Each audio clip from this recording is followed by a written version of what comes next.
योगी सरकार 8 साल बेमिसाल। हमारे साथ बात करने के लिए मंत्री अरुण सक्सेना जी हैं। सर, 8 साल पूरे हो गए योगी सरकार को, कैसे देखते हैं सर? देखिए, इन 8 सालों में योगी सरकार ने बहुत काम किए, हर फील्ड में काम किया, हर विभाग ने बहुत काम किए और हमारे वन विभाग ने भी काफ़ी काम किए। आप ही समझिए, इन 8 साल में 210 करोड़ पेड़ लगाए गए हैं, हरियाली बढ़ी है। और हरियाली बढ़ी का तो मामला यह है कि जो forest survey institute of Dehradun, जो कि इंटरनेशनली एक्सेप्टेड संस्था है, उसका कहना है उत्तर प्रदेश के अंदर ग्रीनरी बढ़ी है और ये ग्रीनरी 599.16 स्क्वायर किलोमीटर बढ़ी है, जो कि देश के अंदर नंबर 2 है। इससे ज़्यादा एक आध स्टेट में और बढ़ी है, बाकी हमारा जो है नंबर 2 पे है। तो मैं कहूँगा ये बहुत बड़ी बात। और हरियाली बढ़ना बहुत अच्छी, जहाँ हरियाली है वहीं खुशहाली है। 210 करोड़ पेड़ आम जनता के सहयोग से लगाए, महिलाओं ने, बच्चों ने, स्कूल के छात्रों ने, टीचर्स ने, वकीलों ने, डॉक्टरों ने, व्यापारियों ने, इंडस्ट्रियलिस्ट ने, हर तबके का आदमी हमारे साथ पेड़ लगाने पर जुड़ा। सभी सरकारी कर्मचारी अधिकारी पेड़ लगाने के लिए आगे आए और योगी जी के नेतृत्व में जिस तरह से पेड़ लगे हैं उसका कोई मुकाबला नहीं। उनका खुला नारा, पेड़ लगाओ, पेड़ बचाओ, पर्यावरण बचाओ। और योगी जी ने जो ये कहा, उसके बाद तमाम जनता अपने आप आगे आ गई और उसने ये पेड़ मोदी जी के नारे के हिसाब से, एक पेड़ माँ के नाम जो लगाया, माँ से बड़ी चीज़ दुनिया में कोई नहीं होती, तो माँ के नाम पे जो पेड़ लगाया, ये मोदी जी ने कहा इस पेड़ को बीच बीच में देखते भी रहना। तो आम जनता उस पेड़ को देखने भी जाती है कि अगर उस पेड़ को पानी की कमी है या कोई और कमी है तो उसकी भी देखभाल करते हैं। तो मैं कहूँगा पेड़ लगाओ, पेड़ बचाओ किया। गिद्धों के संरक्षण के लिए एक बड़ा केंद्र, एशिया का पहला केंद्र गोरखपुर में खोला गया है, जटायु केंद्र के नाम से। साथियों, जल भी हमारा, नदियाँ भी बहुत साफ़ हैं, पहले के मुकाबले नदियाँ बहुत साफ़ हैं। BOD, biology, biochemical oxygen demand, dissolve oxygen, coliform, turbidity, इन सब चीज़ों में हमारी नदियाँ बहुत साफ़ हैं।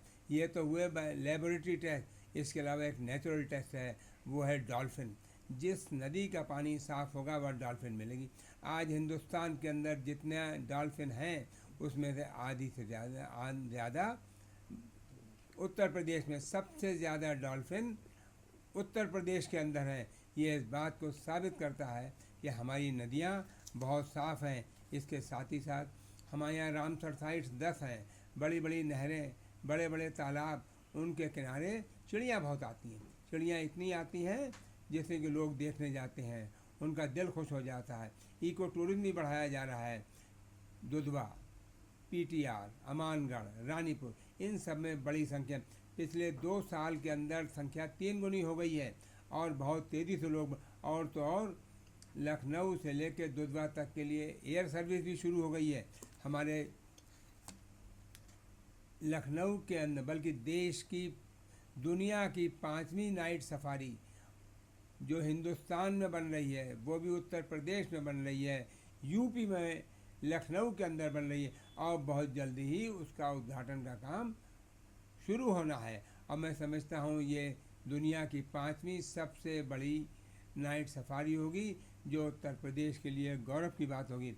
हमारे यहाँ जितने भी ज़ू हैं, गोरखपुर का हो, कानपुर का हो, लखनऊ का हो, उनमें बहुत फ़र्क आया है। गोरखपुर का ही ज़ू में बटरफ्लाई का वो बनाया गया है, वहाँ पर जल्द ही फिशेस के लिए बनाया जाएगा। और उसके अलावा वहाँ पे सफ़ेद टाइगर आए हैं, टाइगर्स और आए हैं, भेड़िया आए हैं। इस तरह से बड़ी संख्या में वह जानवर पहुँचे हुए हैं और नए जानवर वहाँ पे बराबर पहुँच रहे हैं। तेंदुए भी हैं वहाँ पे। तो मैं कहूँगा वहाँ पे काफ़ी इम्प्रूवमेंट है। लखनऊ ज़ू के अंदर अगर आप जाएँ तो देखते ही बनता है, ऊपर से झरने गिर रहे हैं, बच्चों के झूले लगे हुए हैं, बच्चों को बहुत आनंद आता है। ट्रेन चलती है, ट्रेन में घूम के वो जानवरों को देखते हैं। तो मैं कहूँगा हमारे ज़ू भी बहुत अच्छे हो रहे हैं। फॉरेस्ट विभाग में हर तरफ बहुत तरक्की हो रही है। हमारा हरियाली बढ़ना सबसे बड़ी बात है, फॉरेस्ट एरिया बढ़ना। पर्यावरण में भी हमने काफ़ी सुधार किया है। एयर क्वालिटी मॉनिटरिंग सिस्टम जगह जगह लगाए गए हैं। हमारे यहाँ एयर क्वालिटी इंडेक्स पिछले साल के मुकाबले इस साल बेहतर रहा। अखिलेश यादव कह रहे हैं 8 साल में कोई काम नहीं हुआ। भाई अब इसका तो कोई जवाब ही नहीं है। आप आंख बंद कर लें और कहें हमें तो कुछ नहीं दिख रहा है, तो मैं क्या जवाब दूँ? 8 साल सर पूरे हुए हैं, अगर मार्किंग की बात करें तो 8 में से कितना अंक देना चाहते हैं आप विभाग को अपने? 10 में 10। बिल्कुल, देखिए साफ कहना चाहिए कि पर्यावरण एक बड़ी समस्या थी जिससे लगातार जो उत्तर प्रदेश की जनता एक लंबे समय से जूझ रही थी, लेकिन जिस तरह से लगातार करोड़ों की तादाद में वृक्षारोपण किए गए वो कहीं ना कहीं मील का पत्थर साबित हुए। क्या मैं दिनेश सिंह के साथ अभिषेक त्रिपाठी, डीडी न्यूज़, लखनऊ।